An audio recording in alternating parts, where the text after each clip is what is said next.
No, mä oon Peteri Kruunqvist ja tässä on mun vaimoni Sari. Sari Kakko-Kruunqvist. 4. kertaa täällä Thaimaan lämmössä. Ensimmäinen kerta Phuketissa ja siitä kolahti sen verran, että nyt ollaan 3 kertaa käyty täällä Pattajalla ja tästä ollaan tykätty tosi paljon. Kyllä se on tää stressitön ilmapiiri ja ihmisten ystävällisyys ja lämpö. Aina on lämmin. Meet mihin aikaan vuodesta aina on lämmin. Ja tietenkin hintataso on suomalaisista edullinen. Ne on ne muutamat parhaimmat asiat.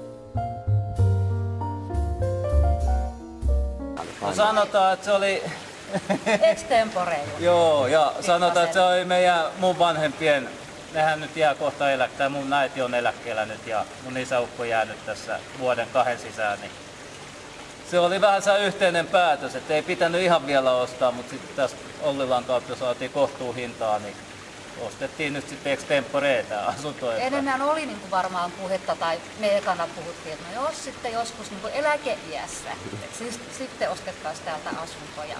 Mutta miksi ottaa? Niin ja kato, kun mun vanhemmat kanssa, niillä kanssa kolahti tää paikka silloin, kun Phuketissa käytiin yhtä aikaa, oltiin poikien kanssa.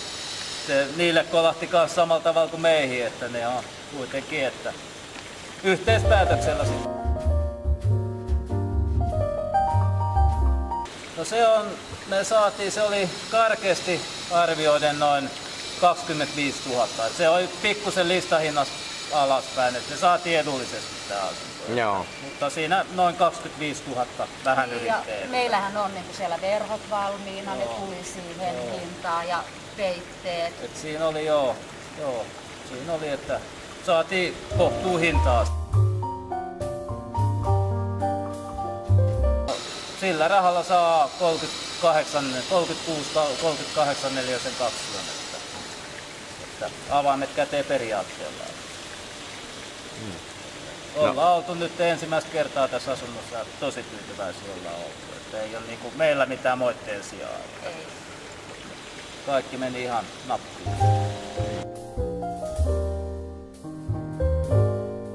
No netin kautta, että siinä oli yksi muukin vaihtoehto oli, mutta Hans Lankari nyt otti ensimmäisen sitten yhteyttä ja sitä kautta tämän Joonin kanssa juteltiin ja sanoin, että ei ihan vielä olla ostamassa, mutta tarjosi sitten siihen hintaan tai silleen just sopivasti, että sitten tultiin kuitenkin aika pian siihen ostopäätökseen siinä.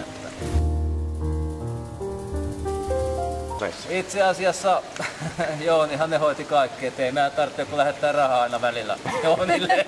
No problem, että kyllä se niinku ihan kiitettävästi, ettei niinku mitään ollut sellaista, että kaikki hoitui ihan.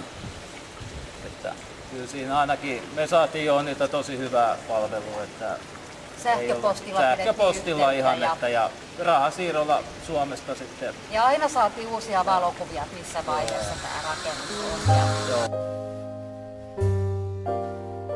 Lasketaan eläkepäivät, että voi olla täällä pitempään. Ja voi olla, että ehkä myydään sitten eläkeessä. No se ehkä, että sanotaan, että jos sen saisi vielä tuosta ihan merenrannasta joku kattohuoneesta vielä joskus. Että se on sitten kaukainen haave, mutta kyllä nyt jos kerran vuoteen täällä sen 3 viikkoa pääsee käymään tässä vaiheessa, niin helvetin hyvä.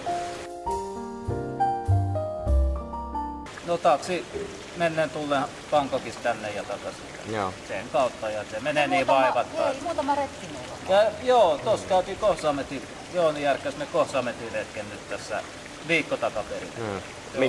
Minkälainen paikka se on? Hieno paikka, Paratiisisaari, että hieno paikka. Että se on yksi yö siellä ja pari päivää. Avoimin mielin, että terve järki mukaan. Ja tietenkin totta kai täytyy ajatella se, että mihin sulla on rahaa. Että, no joo, ne olisi tarjonnut rahoitusta myös, mutta me hoidettiin se taas omalla rahoituksella taas tuolla Suomen päässä. Mutta terve järki mukaan ja sanotaan, jos Thaimaaseen tulee, niin se kirjeenpipo kannattaa kyllä jättää sitten kotiin. Että täällä on sitten näkee ne hyvät ja huonotkin puolet tässä maassa. Että Niin, Me ollaan itse viihdytty ja tämähän on täällä, hyvä että- sijoitus. Ja no sijoitus ainakin sijoitus Omalla meihin lailla. omaamme Niin, itsemme, kyllä, että, kyllä. että kyllä se voin suositella omasta puolestani. Ainakin meillä on 100% luotto Jooni, että ei ole mitään ongelmia ollut tässä. Mitä ollaan vuosi tässä kohta asioitu hänen kanssaan, niin kaikki on hoitunut niin kuin pitää. Hyvä palvelu. Ei ole mulla mitään huonoa sanottavaa. Et voin suositella.